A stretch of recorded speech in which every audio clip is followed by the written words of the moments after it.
Bonjour chez vous. Du commencement au début de la fin de l'épidémie du sida en Afrique. Voilà la substance de notre émission du jour.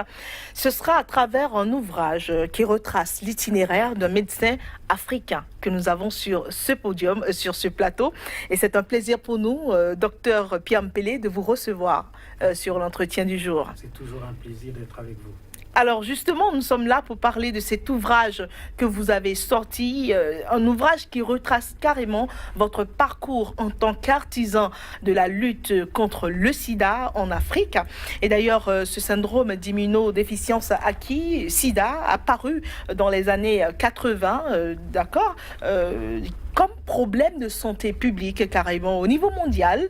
Et donc, précisément en 1981, la petite variole, on l'appelle, venait d'être éradiquée. Alors, comment est-ce que vous êtes entré dans la danse? Oui, écoutez, je suis rentré dans la lutte contre le sida de plein fouet, comme ça, par le hasard de la vie. Je venais d'avoir mon diplôme de médecin. Et j'exerçais dans le service du professeur Marc Gentilini, un grand service, un des plus grands services d'infectiologie en France, à l'hôpital de la Salpêtrière, dans les années 82. Et au moment où arrive l'épidémie du sida, je m'occupais de la lèpre, un problème aussi important qui m'a fait penser à un moment que nous étions dans la léproserie parisienne. Pour moi, la lèpre, c'était une maladie des tropiques. Mais je découvrais qu'il y avait des maladies atteintes de ce problème-là à Paris. Ils venaient des Antilles, ils venaient d'Afrique noire, ils venaient du sud de l'Espagne et du sud du Portugal, plus pauvres que les autres parties du continent européen. Donc, je m'occupais de la maladie de Hansen, la lèpre. Lorsque surgit le sida, nous recevons les premiers cas parce que nous étions un service de pointe en matière de maladies tropicales et maladies infectieuses.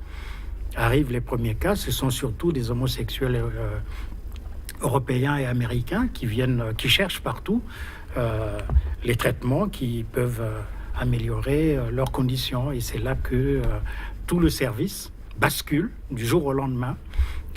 Au lieu de prendre en charge les maladies tropicales, nous passons à un nouveau problème de santé qui était le sida.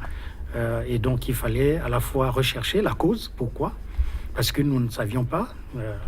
C'était une nouvelle maladie. C'était une nouvelle maladie qui venait d'apparaître aux États-Unis, en Californie, dans la communauté homosexuelle dans les années 1981. Et bien sûr, beaucoup d'homosexuels sont venus à Paris pour chercher les traitements. Et nous avions quand même une équipe de qualité qui travaillant dans la médecine tropicale, pouvait trouver les moyens de guérir certaines infections opportunistes. Voilà comment le sida nous tombe comme ça. Déçus. Et parmi les patients, il y a aussi quelques Africains. Justement, j'allais demander, cette épidémie a commencé en Californie, en tout cas c'est déclaré en Californie, mais est-ce que c'était dans le même temps en Afrique?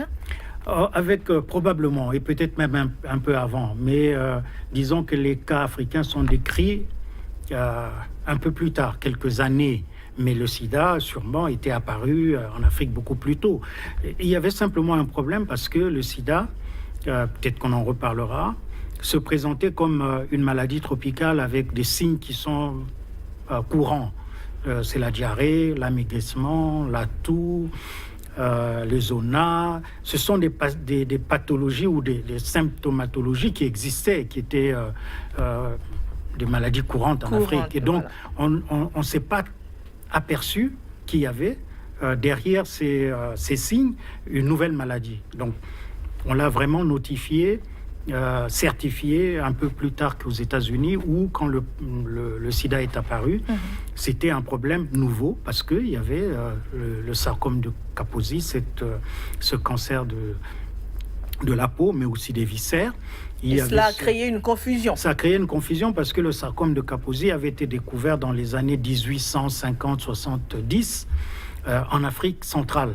donc dans la partie équatoriale de l'Afrique. Donc c'était un cancer qui était lié plutôt à l'Afrique noire, à l'Afrique équatoriale.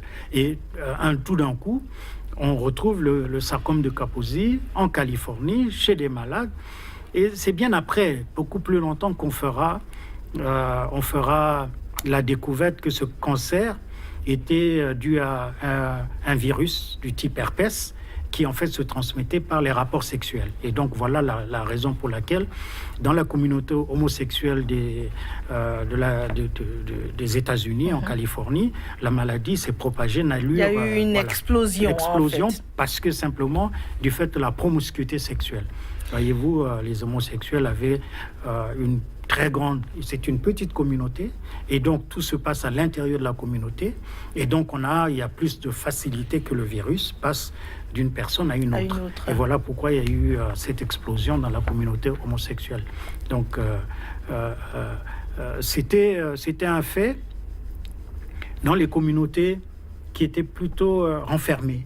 Voyez-vous, on a parlé des hémophiles, c'est pour ça qu'on a parlé des 4 H, homosexuels, hémophiles, parce que là aussi, c'était transmission par le sang. Il y avait les Haïtiens qui étaient aussi beaucoup touchés, et les homosexuels.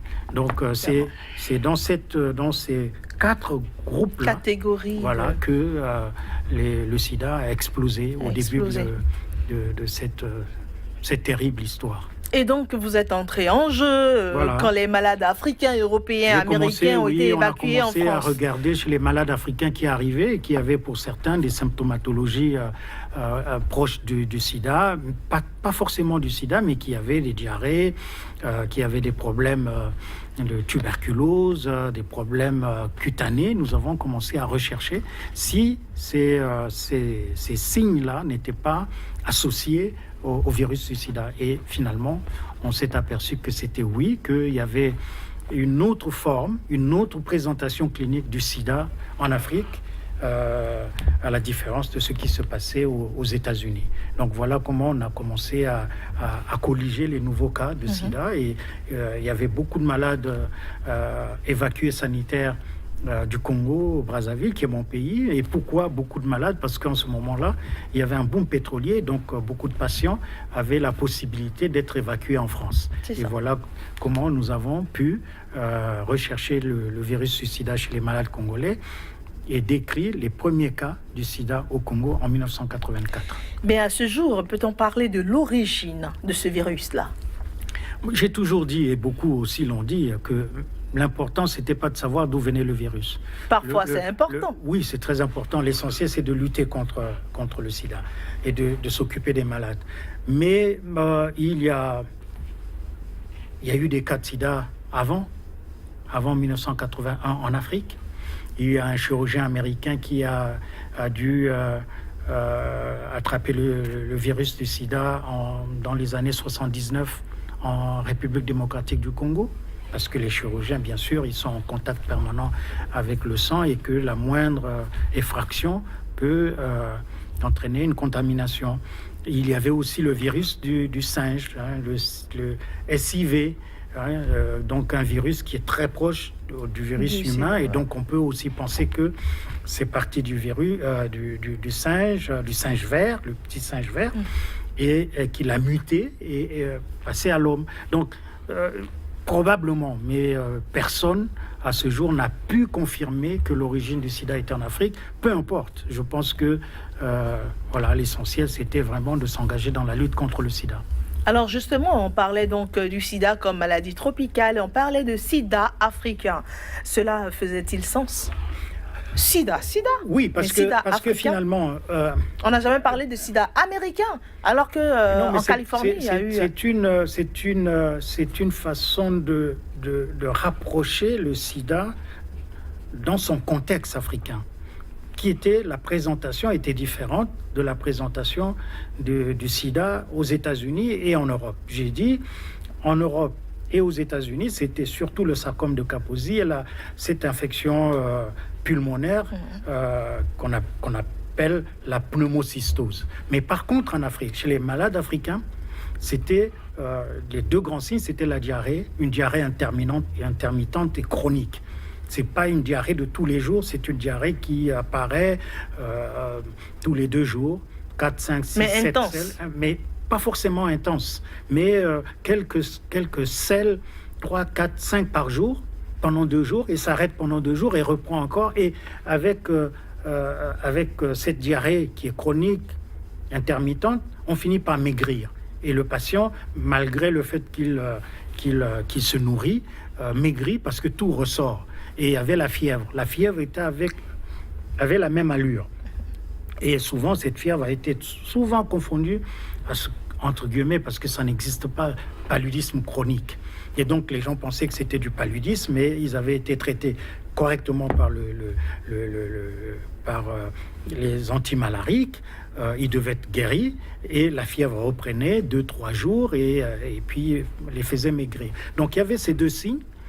Et puis aussi, il y avait un signe qui était un peu comme l'équivalent du sarcome de Kaposi. C'était un problème cutané dont on n'a vraiment pas retrouvé la cause, qui était très fréquente, surtout en Afrique centrale, et qui était une éruption cutanée, qui était vraiment très, très fréquente chez les malades. Donc, et puis il y a la tuberculose qui est apparue très tôt, qui est comme une maladie jumelle, alors que en Europe, la maladie se présentait différemment. Mais il y avait aussi des méningites en Afrique. C'est pour cela qu'à Bangui, en 1985, les chercheurs africains, et bien sûr avec leurs homologues américains et français, nous nous sommes retrouvés pour mieux définir le sida en Afrique. Et donc, dans les années 85, venait d'apparaître la sérologie. Donc, on pouvait avoir un test du sida. Et donc, en associant ces différents signes, un test positif, ça nous permettait de confirmer le sida. Voilà, c'est pour ça que je vais dire que c'est par excès qu'on a appelé, et pour essayer de tenir compte du contexte, parce que les germes, les infections opportunistes n'étaient pas les mêmes dans la majorité des cas. Alors justement, et pendant longtemps, il fut une longue période au cours de laquelle on a parlé du sida comme étant un syndrome imaginaire créé pour décourager les amoureux. Et cette lecture de la chose, cette interprétation a amplifié la propagation de la maladie. Vous savez, souvent les Africains ont une imagination très fertile. Mais c'était aussi un réflexe de défense. On venait de découvrir le sida. On en parlait tous les jours. Les médias. C'était peut-être la communication qui était faite également. Et qui touchait les États-Unis, donc la plus grande puissance. Il n'y avait pas de traitement, il n'y avait pas de vaccin, et touchait une communauté bien particulière qui était celle des homosexuels. Et les Africains disaient, nous, on ne connaît pas l'homosexualité, donc ce n'est pas notre problème. Donc s'il y a le sida aux États-Unis, en Europe, c'est parce qu'ils sont homosexuels. Et donc on a refusé de reconnaître le problème, et c'est pour cela que dans notre imagination, on a dit le syndrome imaginaire pour décourager les amoureux. Donc il fallait continuer comme avant, et ne pas tenir compte de la réalité. Mais aussi, nous avons eu beaucoup de gouvernements qui étaient tout à fait irresponsables. En tant que gouvernement, on ne peut pas avoir la même réflexion ou la même responsabilité que la population, les jeunes qui refusent. Les gouvernements, leur rôle, c'était d'attirer l'attention des populations en disant « Attention, nous avons une réalité ». Nous avions déjà déclaré, dans la majorité des cas, surtout en Afrique centrale, en Afrique australe et en Afrique de l'Ouest, notamment en Côte d'Ivoire, de nombreux cas de sida. Donc c'était au gouvernement de prendre les choses en main et d'essayer de convaincre les populations que le sida existait. Mais il y a beaucoup de gouvernements qui ont vraiment hésité, qui ont fermé les yeux. Peut-être c'était par ignorance aussi. Je ne crois pas, parce que c'était un mélange de politique, d'irresponsabilité. On ne veut pas toujours prendre la responsabilité en Afrique. On ne veut pas assumer. Surtout dans tous les domaines, souvent on n'assume pas. Et en santé publique, ça a été une démonstration très claire dans le cas du sida. Beaucoup de pays ont refusé, ils ont mélangé la politique avec le sida, ils ont eu peur. Mais le sida était présent aux États-Unis, était présent en Europe.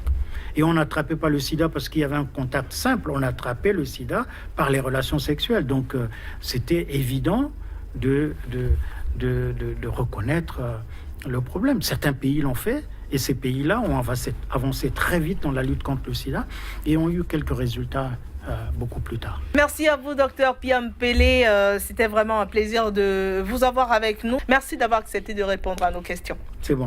Merci beaucoup. Au revoir, chers téléspectateurs. C'était votre émission, l'entretien du jour. Au revoir.